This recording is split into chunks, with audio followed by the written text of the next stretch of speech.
النهارده يا شباب هنتعلم مع بعض ازاي نقدر نغير باسورد الواي فاي ونعمل اخفاء لشبكه الواي فاي ونغير اسم شبكه الواي فاي. طبعا الراوتر اللي احنا هنتكلم عنه راوتر فودافون الفي دي اس ال فوق السرعات العاليه. الراوتر ده موديل دي جي 8045. يعني لو حضرتك عندك الراوتر دي جي 8045 سواء بقى في شركه فودافون اورنج وي اتصالات فهو الشرح واحد يعني تمام، ما تقلقش خالص، هو الشرح واحد عشان موديل الراوتر دي جي 8045.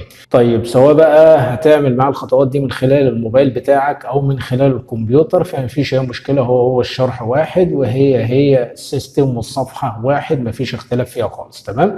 كل اللي عليك هتبدا تفتح المتصفح بتاعك سواء من على الموبايل او من على الكمبيوتر زي ما قلنا، وهنبدا نكتب 192.168.1.1 وهنقول انتر تمام.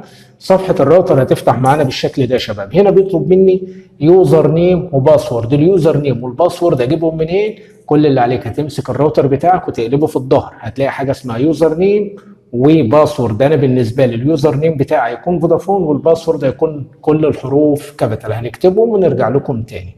بعد ما كتبناهم يا شباب باليوزر نيم والباسورد هنبدا نقول لوج ان تمام. بالنسبه لي هقول له ليتر لاحقا يعني تمام.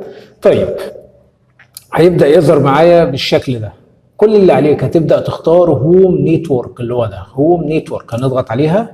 بعد كده هنختار حاجه اسمها WLAN ستينجز. بعد كده هنبدا ننزل هنختار حاجه اسمها WLAN انكريبشن، هنضغط عليها تمام. هنا طبعا دي اعدادات الواي فاي اللي هتكون ظاهره عندك واللي انت هتكون شغال عليها، ولكن انا مش هعمل حاجه في الاعدادات ديت لان انا بالفعل لسه مغير اسم الشبكه والباسورد وعامل كل حاجه تمام.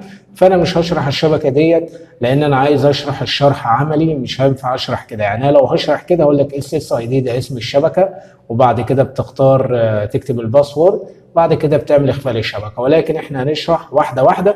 فانا بالتالي هفتح SSID 2 او 3 او 4، يعني WLAN انكريبشن دي خاصه ب SSID 1 طبعا.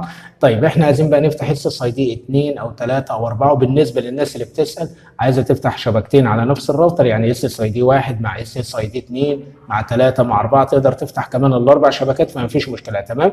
هنيجي نختار على الاختيار ده ونضغط عليه بالشكل ده كده تمام. هنا طبعا جايب لي SSID 2 و SSID 3 و SSID 4. طبعا SSID 1 زي ما قلنا اللي هو WLAN انكريبشن تمام، ده SSID 1 تمام. انا بالنسبه لي ممكن هاجي اعمل بقى الاعدادات في SSID 2 او هفتح شبكه ثانيه. يعني انا عندي فاتح شبكه WLAN انكريبشن دي شبكه SSID 1 انا فاتحها. طيب انا هفتح بقى شبكه ثانيه يبقى انا فاتح شبكتين على الراوتر SSID 1 و SSID 2. هبدا اضغط على كلمه edit بالشكل ده يا شباب. بعد كده هنا بيقول لك enable SSID يعني فعل الشبكه تمام. عشان تبدا تظهر معايا لازم افعلها، احدد على علامه الصح في المربع ده على enable SSID واحط علامه الصح عشان الشبكه تفتح معايا وتشتغل وتظهر على الموبايلات او اي حاجه بتلقط واي فاي، تبدا الشبكه بتاعتي رقم 2 تظهر عليها تمام.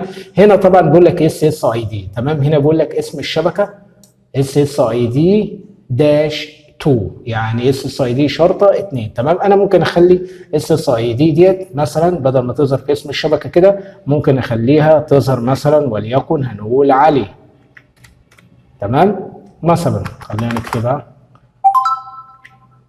علي تمام. بعد ما كتبتها علي كده بالتالي اسم الشبكه SSID اسم الشبكه اللي هيظهر على اي حاجه بتلقط واي فاي هيظهر اسم علي تمام. بعد كده هبدا انزل. هنا طبعا هنجيب الخيار، لو لقيت على الخيار ده لا هاته على الخيار الثاني تمام. مجرد انت تجيب على الخيار الثاني ده تكون حمايه افضل يعني تمام. وهنا طبعا بيجيب لك هي خيار واحد ما فيش اختيار تمام. طبعا اللي هيسال هي معنى ايه اللي هي TKIP بلس AES تمام. دي خاصه بانه يقدر يشغل الواي فاي على تليفونات قديمه جدا وعلى تليفونات حديثه جدا تمام. فمفيش اي مشكله تمام. بعد كده يا شباب هنيجي هنا عند الباسورد. ده الباسورد. طيب انا جيت مثلا وليكن كتبت الباسورد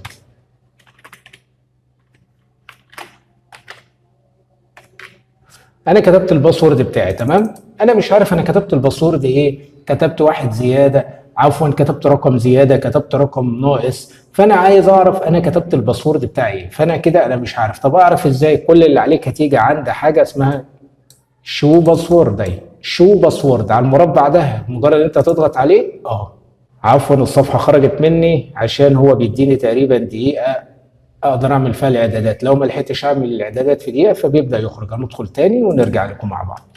هنوصل هنا لحد الباسورد طبعا. مثلا زي ما انتم شايفين كده، احنا طبعا بنعمل خطوات بسرعه قبل ما الصفحه تقفل معانا تاني. تمام. طيب بعد ما انا كتبت كده زي ما قلت لكم، انا دلوقتي كتبت الباسورد بتاعي، فمش عارف كتبت حرف زياده او حرف ناقص، خايف اعمل حفظ اجي افتح الواي فاي ما يفتحش معايا. تمام. كل اللي عليك هتيجي عند شو باسورد بالشكل ده، وهتبدا تضغط على المربع ده. المربع ده طبعا هيبدا يظهر لك الباسورد اللي انت كتبته ايه، فانت هتعرف انت كتبت ايه في الباسورد. تمام. وخلاص انت اتاكدت منه، خلاص يبقى انا خلاص طالما اتاكدت منه ان هو انا كاتبه صح فما فيش مشكله، هسيبه على كده. تمام. بعد كده يا شباب انا عايز بقى اعمل اخفاء لشبكه الواي فاي. عايز تعمل اخفاء لشبكه الواي فاي، كل اللي عليك هتيجي عند هايد برودكاست. هايد برودكاست دي قصادها مربع، لو ضغطت على المربع بالشكل ده فانت بالتالي كده عملت اخفاء لشبكه الواي فاي بكل سهوله. كده شبكه الواي فاي تم الاخفاء فعلا بتاع، يعني انت كده عملت اخفاء لشبكه الواي فاي. بعد كده هبدا اضغط على كلمه سيف مثلا. مجرد لو انا هضغط على كلمه سيف هيبدا يفتح معايا. طبعا هنا بقول الباسورد غلط اللي احنا كتبناه يعني اي حاجه، فانا ممكن اجي اكتبه مثلا وليكن احمد، بعد كده اعمل بعد كده اعمل حرف سمول، بعد كده هعمل وهعمل رقمين مثلا، وهبدا اقول سيف. هيبدا يحفظ معايا البيانات عادي، مفيش اي مشكله. تمام. اتمنى اكون وصلت لك المعلومه بشكل سليم. لو عجبك الفيديو لا تنسى الاشتراك في القناه وتفعل زر الجرس على الكل، واشوفك في فيديو جديد. السلام عليكم.